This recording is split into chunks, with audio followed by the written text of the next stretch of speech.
বন্ধুরা, নতুন কিচেন সবাইকে স্বাগতম। আজ আমাদের রেসিপি ফ্রাই আলুর দম।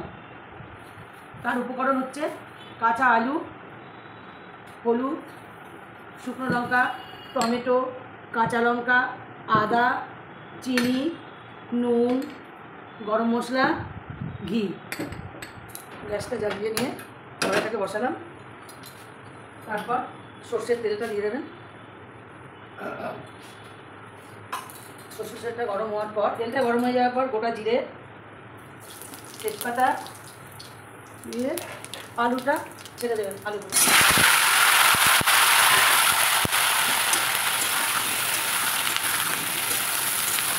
সামান্য পরিমাণে নুন, হলুদ দিয়ে 15-20 মিনিট লাল লাল করে ভাজতে হবে।